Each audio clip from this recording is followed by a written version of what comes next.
We should all be very proud of that. I wish everybody a very Merry Christmas and prosperous New Year. Golriz Ghahraman. Mr. Speaker, I wish you and all in this House season's greetings. For making our work possible in this House, a huge and undying thanks to parliamentary staff, to those who clean, who cook, who keep us safe, to the librarians, the clerks and our green staff, our volunteers and our champions. I wish you all the joy over these holidays because that is well earned.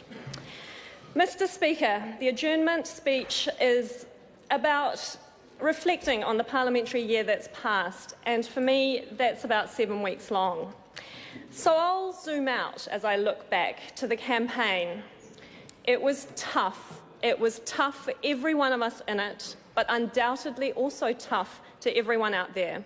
But it was also exhilarating. It was a defining moment for our democracy, which we learnt is alive and well. Then we stopped and learnt about MMP. We learnt to count. We realised we have a beautiful system where every vote counts.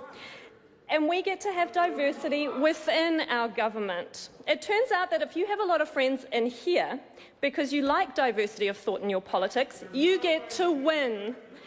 And that is how we changed the government. Then the real business of MPing began, and for me that was quite a gauntlet. It hit me that my portfolios like trade, foreign affairs, defence meant that I might be in opposition a lot of times in this House, even from inside the government, even when everyone else in the House agrees. Like on that little issue, that little trade agreement, don't call it the TPPA, the Comprehensive Progressive Trans-Pacific Partnership Agreement. Arose by any other name, came up for negotiations right around the time I took up the mantle of Green Party trade spokesperson, and it got a wee bit lonely in the Foreign Affairs and Trade Select Committee when we questioned the ministry on that one. The Honourable Jerry Brownlee asking how wonderful the trade agreement was before the change of government, my Labour Party friends asking how wonderful it was since it had become since, and me asking, but foreign investors can still sue us for law change, right? But that is what diversity in government looks like. That's what we are proud of on this side of the House. Our identity, each as representatives of different schools of thought, different constituents, makes us stronger. And, Mr. Speaker, the CPTPP wasn't even the first splash of cold water that actually woke me up to this mad world of politics, because the other big global issue that hit New Zealand around the time that I took office was the humanitarian crisis on Manus Island. I got hundreds of messages from on the island, family members, activists from around the world, and the full weight of being the refugee MP hit me.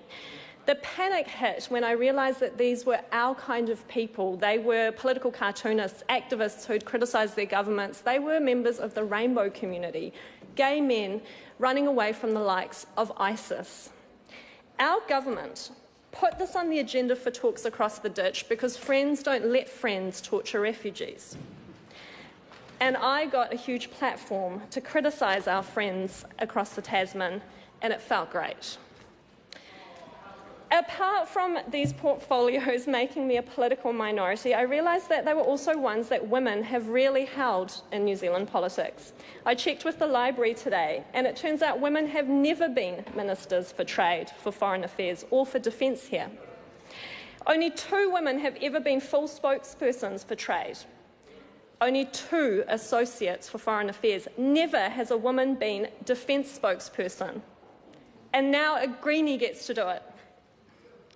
We need a voice of protest. We need a watchful eye. We need a voice for peace and disarmament with a human rights perspective at that decision-making table. And I want to give full credit to the Minister, the Honourable Ron Mark, for taking such an inclusive approach with me on this. With our wildly different but weirdly similar experiences of Middle Eastern war, I think those meetings are going to be very interesting. Mr. Speaker, I think in global terms, and I see us in New Zealand as standing as a counterpoint this election to the rise of populism around the world. We got to stand for inclusion, for diversity, for nature and for fairness this election, and I am so proud to represent the Green Party in taking those lines forward on behalf of New Zealand. Those are our values that I'll be proud to represent going forward. Thank you. Chloe Swarbrick. E te manga e tina koe.